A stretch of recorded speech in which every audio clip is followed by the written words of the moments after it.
देखिए green TV YouTube पर भी, बस सब्सक्राइब करें और बेल आइकन दबाएं। नमस्कार दोस्तों, स्वागत है आप सभी का किसान बुलेटिन में और मैं हूं आपके साथ पारुल यादव। चलिए फटाफट से एक नजर डालते हैं खेती किसानी और ग्रामीण भारत की आज की बड़ी हेडलाइंस पर। केंद्रीय कृषि मंत्री ने राष्ट्र को समर्पित की फल सब्जियों की 6 नई किस्में, कम लागत में मिलेगा ज्यादा मुनाफा। गेंदे ने बदली महिला किसान की किस्मत, 4 महीनों में कमाया लाखों का मुनाफा। कॉफी की मार्केटिंग के लिए निजी कंपनियों के साथ साइन किया जाएगा MOU। चाय कॉफी की खेती को मिलेगा बढ़ावा। खेती में नवाचार होगा तभी किसानों का उद्धार होगा और किसानों का उद्धार करने के लिए ही केंद्र से लेकर राज्य सरकारें और कृषि वैज्ञानिकों तक आए दिन नए नवाचार करने में लगे रहते हैं। सब्जियों और फलों की नई नई किस्मों को विकसित किया जाता है ताकि किसान कम जगह पर कम लागत में ज्यादा उत्पादन कर सके और ज्यादा लाभ कमा सके। हाल ही में केंद्रीय कृषि एवं किसान कल्याण मंत्री नरेंद्र सिंह तोमर ने भी नई दिल्ली के भारतीय कृषि अनुसंधान संस्थान ICAR के स्नातकोत्तर विद्यालय में छात्रों को पुरस्कार और डिग्री देते हुए फलों और सब्जियों की 6 नई किस्मों को भी राष्ट्र को समर्पित किया है, जिनमें आम की 2 किस्में पूसा लालिमा, पूसा श्रेष्ठ, बैंगन की पूसा वैभव किस्म, पालक की पूसा विलायती किस्म, ककड़ी किस्म पूसा गाइनोशियम ककड़ी हाइब्रिड 18 और पूसा गुलाब की अल्पना किस्म शामिल है। इन किस्मों को विकसित करने का उद्देश्य किसानों को कम लागत में ज्यादा लाभ पहुंचाने की कोशिश करना है। जानकारी के लिए आपको बता दें कि इस कार्यक्रम के दौरान कृषि मंत्री ने सूक्ष्म जीव विज्ञान विभाग द्वारा विकसित जैव उर्वरक पूसा संपूर्ण का भी विमोचन किया। साथ ही उन्होंने किसानों के फायदे के लिए ड्रोन प्रौद्योगिकी के इस्तेमाल पर जोर देते हुए कहा कि सरकार कृषि संस्थानों को ड्रोन की खरीद के लिए 100% अनुदान दे रही है ताकि इस प्रौद्योगिकी को संस्थानों में पढ़ाया जा सके और किसानों को भी इसका इस्तेमाल करने के लिए प्रोत्साहित किया जा सके। कृषि मंत्री ने नए स्नातकों को ड्रोन प्रौद्योगिकी के क्षेत्र में एक बड़े अवसर के रूप में देखने की सलाह दी। झारखंड के बोकारो स्थित कसमार प्रखंड के मुरुलुसुदी पंचायत का चौरा गांव इन दिनों गेंदे के फूलों की खेती के लिए काफी मशहूर हो चला है। लेकिन खास बात यह है कि इस प्रसिद्धि का श्रेय सिर्फ यहाँ की महिला किसानों को जाता है। दरअसल गांव में महिलाएं गेंदे की खेती करके नाम और पैसा दोनों कमा रही हैं और इन्हीं में से एक है लीलू देवी, जिन्होंने महज कुछ ही महीनों में गेंदे के फूलों की खेती करके अपने परिवार की जिंदगी बदल दी।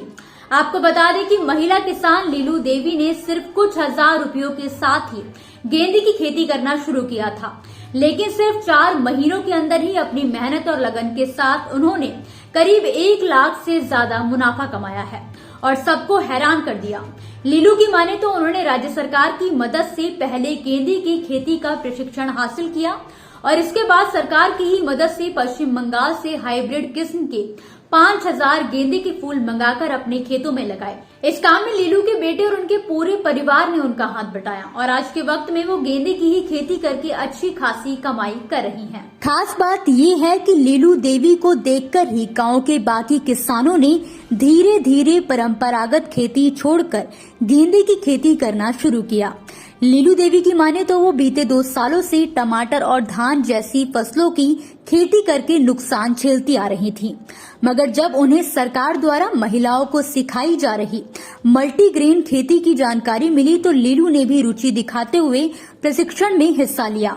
इसके बाद सरकार से ऋण लेकर गेंदा फूल की खेती शुरू की, साथ ही खेत में सरसों और अरहर की भी मिक्स खेती की, जिससे उन्हें ज्यादा मुनाफा हुआ। बता दें कि इनके फूलों को बोकारो के अतिरिक्त रामगढ़ में भी भेजा जाता है।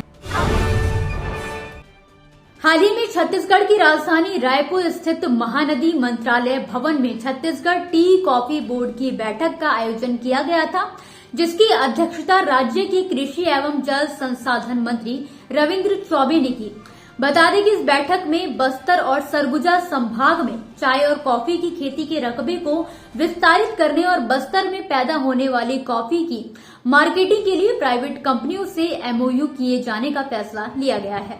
खबर की माने तो बस्तर में उत्पादित कॉफी की विक्रय सह मार्केटिंग के लिए रायपुर समेत नई दिल्ली में बस्तर कैफे शुरू किए गए हैं। इसके अलावा बैठक के दौरान मंत्री रविंद्र चौबे ने बस्तर समेत राज्य के सरगुजा संभाग के पठारी इलाकों में चाय और कॉफी की खेती को बढ़ावा देने के लिए सर्वे कर प्रोजेक्ट बनाने के निर्देश भी जारी कर दिए हैं। साथ ही उन्होंने इसकी प्रोसेसिंग मशीन की स्थापना के लिए राशि का प्रबंध डीएमएम फंड से सुनिश्चित किए जाने की बात कही है। इतना ही नहीं, बस्तर जिले में हर साल करीब 1000 एकड़ में कॉफी की खेती को विस्तारित किए जाने का लक्ष्य तय किया गया है। सरकार के लक्ष्य की माने तो साल 2026 तक राज्य में 5820 एकड़ क्षेत्र में इसकी खेती होने लगेगी। वहीं चाय की खेती को बढ़ावा देने के लिए भी इस बैठक में चर्चा की गई। साथ ही कृषि मंत्री द्वारा इनके एक्सपोर्ट पर भी जोर दिए जाने के निर्देश दिए गए हैं। तो दोस्तों, ये थी वो खबरें जिन्हें हमने आप तक विस्तार से पहुंचाया। लेकिन अब बात करेंगे कृषि क्षेत्र से जुड़ी कुछ ऐसी खबरों की जिनके बारे में भी आपके पास जानकारी होना बहुत जरूरी है। तो चलिए फटाफट से एक नजर डालते हैं खेती किसानी और ग्रामीण क्षेत्रों की आज की छोटी बड़ी अपडेट्स पर। छत्तीसगढ़ के रहने वाले एक युवा किसान ने अपने ट्रैक्टर को लग्जरी गाड़ी की तरह सजाकर ट्रैक्टर में डीजे साउंड और डिस्को लाइट लगवाई है और इसी डीजे साउंड की आवाज के बीच वो अपने खेतों में ट्रैक्टर से जुताई समेत अन्य काम करता है। खास बात तो यह है कि इस ट्रैक्टर को वो खुद ही चलाता है और उसका दावा है कि छत्तीसगढ़ का वो इकलौता ऐसा किसान है जिसके पास इस तरह का ट्रैक्टर है। इस किसान का नाम है दानेश्वर वर्मा। एमएससी हॉर्टिकल्चर की पढ़ाई करने के बाद से ही खेती के कामों में लगे हुए हैं। उन्होंने नौकरी करने की बजाय खुद ही कृषि में बेहतर काम करने का मन बनाकर फल और सब्जियों की खेती करना शुरू किया और खेती में मन लगाने के लिए यूट्यूब पर देखकर उन्होंने अपने लिए 40 से 50 हजार रुपए के खर्च पर डीजे लाइट वाला ट्रैक्टर तैयार कराया। आज वो मजे से खेती करते हैं और साथ ही 70 से 80 मजदूरों को अपने खेतों में काम कराकर रोजगार भी दे रहे हैं। हाल ही में राजस्थान के झुंझुनू के सुल्ताना कस्बे में बाईपास रोड स्थित एक निजी स्कूल में किसान आंदोलन में हिस्सा लेने वाले किसानों के सम्मान में एक खास समारोह का आयोजन किया गया था, जहां एक तरफ इस कार्यक्रम की अध्यक्षता राम स्वरूप यादव ने की तो वहीं खास अतिथि के तौर पर सुल्ताना सरपंच घीसाराम चंवरिया, जिला परिषद सदस्य पंकज धनखड़, किसान महासभा के राष्ट्रीय उपाध्यक्ष फूलचंद देवा वहां मौजूद रहे। बता दें कि कार्यक्रम में किसान आंदोलन में भाग लेने वाले किसानों को माला और साफा पहनाकर सम्मानित किया गया और सरकार के सामने किसानों को मुफ्त बिजली और 300 यूनिट घरेलू बिजली मुहैया कराने की मांग भी उनके सामने रखी गई है। हरियाणा के यमुनानगर में अब हर किसान के हर खेत की मिट्टी की जांच होगी। इसके लिए हर गांव में सैंपल लेने के लिए किसान सहायक तैनात किए जाएंगे, जिससे ये पता चल सके कि किस किसान के खेत की मिट्टी में कौन से पोषक तत्व की कमी है। आपको बता दें कि इसके लिए कृषि और किसान कल्याण विभाग ने काम भी शुरू कर दिया है। हर खेत स्वस्थ खेत योजना के तहत ये काम होगा।